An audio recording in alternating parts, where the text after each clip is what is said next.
Hey everybody, welcome back to the hangar deck. Last night, I wanted to give you an update on what I did last night on the P-3C build. I pretty well finished the wing section last night.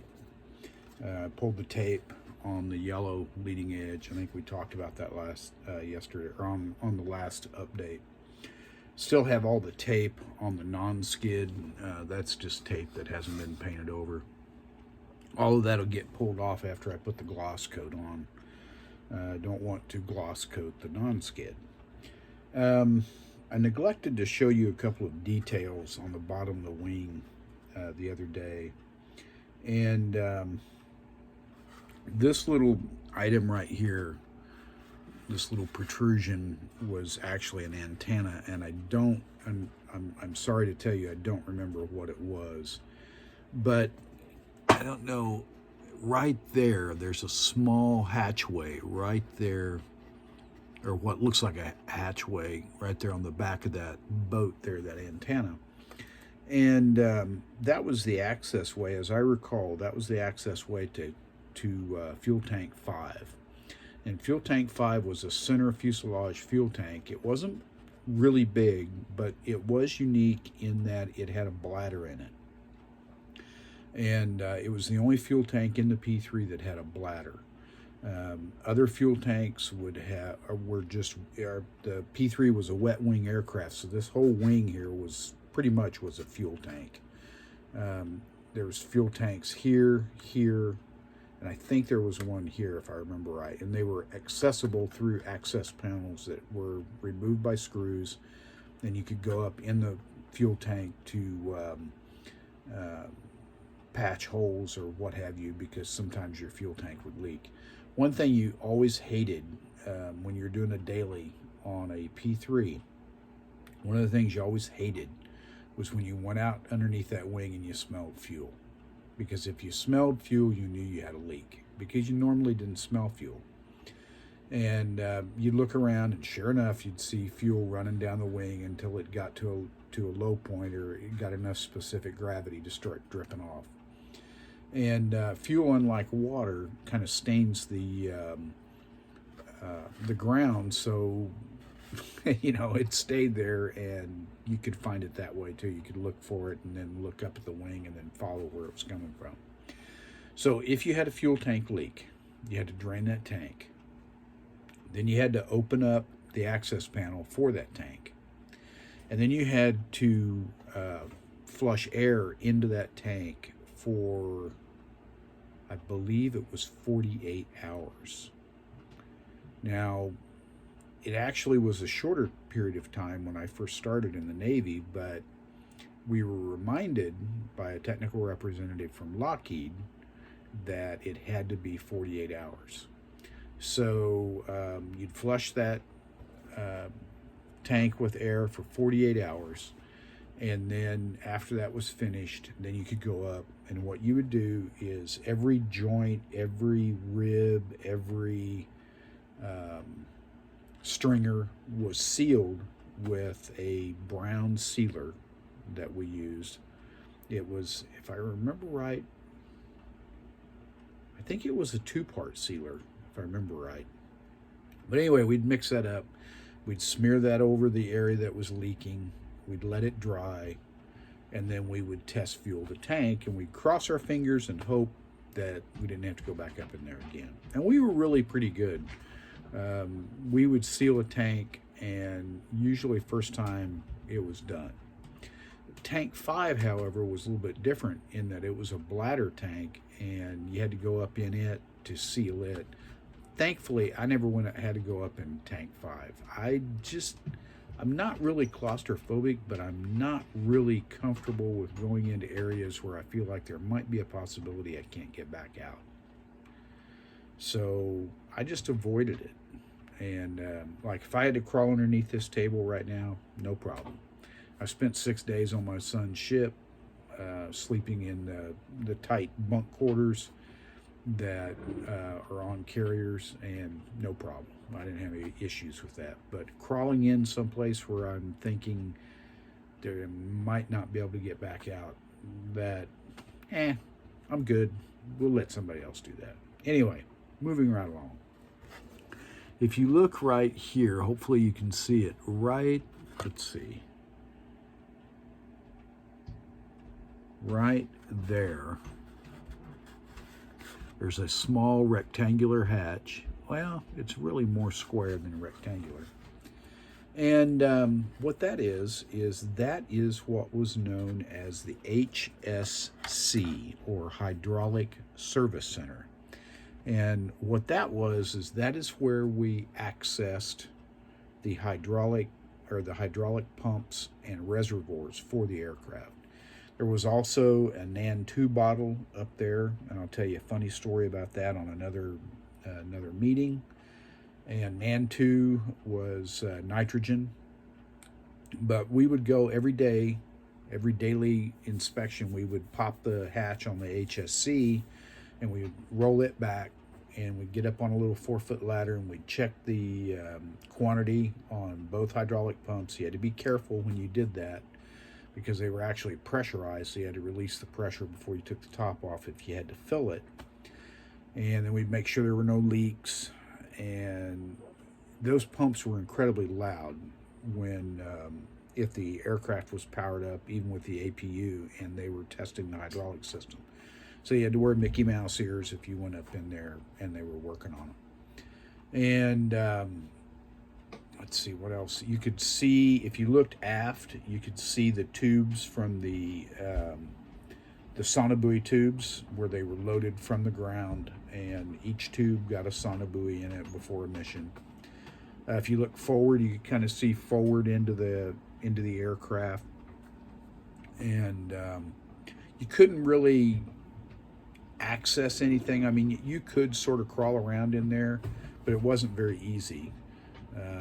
And you had to be really careful, because if you stepped on a hydraulic line and bent it, then that would be really bad.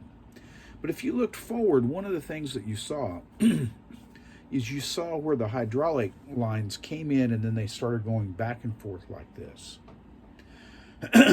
And it just, it looked like, it looked like somebody had a bunch of extra hydraulic line and they didn't know what else to do with it, so they just kind of did a racetrack formation back and forth like this. And I asked somebody, I said, okay, what is that for? Is that for cooling? Is that to cool the hydraulic line? You know, what is this for? In fact, I think that's what I thought it was for. I figured I had this all figured out. The story that was told to me, that when the P-3A first came online, when they were, now this may have been in the testing phase, or it may have been after it went into the fleet. So if you think about the fuselage being set up here, the HSC is about right here, and then about right here is sensor 1 and 2. So there's a couple of guys, and they set sideways to direction of travel, and they're looking at these control, or these readouts. They're hunting for submarines, whatever. There's no windows around them. They're completely enclosed. Basically, you know, they can't see out a window. So they're already susceptible to air sickness, because if you can't, if your body's moving and you're looking at a stationary object, the little hairs in your ears, all my hairs are on the outside of my ears now, but everybody has little hairs on the inside of their ears, and those hairs move, and it tells your body that you're moving. But if you're looking at something stationary and the hairs in your ears are telling your body that you're moving, but this is telling you, your eyes are telling you, no, we're sitting still, it can make you very airsick. And as P3s went down low, they got pretty rough rides. But there was something else going on. Even at altitude, when the guys weren't on their station, when they were just sitting in their seats and they were looking forward and they could see around, they were getting sick. And, you know, a lot of these guys, they were seasoned veterans. They'd been air crew before. They'd been in, you know, in P-2Bs and other aircraft or helicopters. And so they weren't new to aviation, and they were getting sick. They finally traced it to a harmonic that was being developed by the hydraulic pumps. And it was making a sound that might not even have been perceptible by their human ears, but it was permeating their bodies and it was making them sick. So what they did about it is they made that run of hydraulic lines, and it broke up that harmonic. It solved the problem. So anyway, just wanted to share those stories with you. Wanted to give you a little heads up on the bottom of the wing. We did have hard points, several hard points along the wing, and we'll talk about those when we get closer to it. Fuselage is all primed. I bought the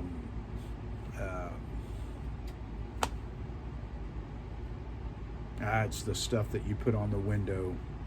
I can't think of it. Masking. I bought the pre-cut masks for the window. So the window was installed. I put the pre-cut masks on, and then it got painted, so it'll look really good. Probably could have done a little bit better job on the seam, but I'm okay with it, and it's my creation. It'll look good up on the shelf, so I'm good with that. So that's all primed. Now the top is going to be white. Back in my day, everything wasn't low visibility gray. The top of the aircraft will be painted gloss white, or maybe flat white, and then we'll gloss it later with a clear coat. The bottom half of the fuselage will be the same gray as the wings. The tail will be gray, same gray as the wings. The horizontal stabilizers will be gray, same gray as the wings. So our two basic colors will be white and gray.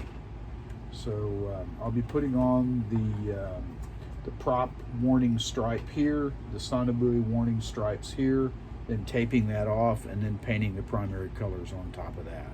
That's just the way I roll when I do striping and things like that. I'll probably use this tape right here. It's about 2 millimeter wide, and it's just about perfect for those stripes. And so I'm looking forward to that. That's a huge step. Get those done, get that fuselage painted, then I can start working on joining the wings together. And this thing's going to be coming along really nicely. I may be close to being finished with it Sunday. Today is Saturday. I'll work quite a bit on it today. I'll be out almost all week next week, so whatever I don't get done by Sunday will have to be picked up the following Friday. So have a mission to go on. Sounds great, doesn't it? Anyway, that's your update for today. Might do one more later on today, if I do something earth-shattering on the fuselage, or I do have a couple of more stories to tell you, and some of them are extremely funny. And but I have another story for you about the HSC and the Nan 2 bottle, and I have another story for you about an aircrew friend of mine that is really, really funny. And then I think before we get finished, I want to tell you a story about VP9 and an incident that happened in 1979. Could have been late 78, early 79. And tell you a story. I want to look up some facts and some names because I want to do it justice. But I don't want to give too much away right now. Okay, that is your update. Please, as you exit the hangar deck, please watch out for the prop arcs. Watch out for the rotor blades. Be aware of the jet intakes and the jet blasts, and be careful out there. And by the way, the reason why I say that is we always need to be aware of our surroundings. We don't want to be walking along with our heads in the clouds and not paying any attention to what's going on. So that's why I say that. And it's kind of cute too. Kind of ties in with the whole hangar deck thing. All right, we'll talk to you next time. You guys be careful out there. Have a great weekend, and we'll check in later.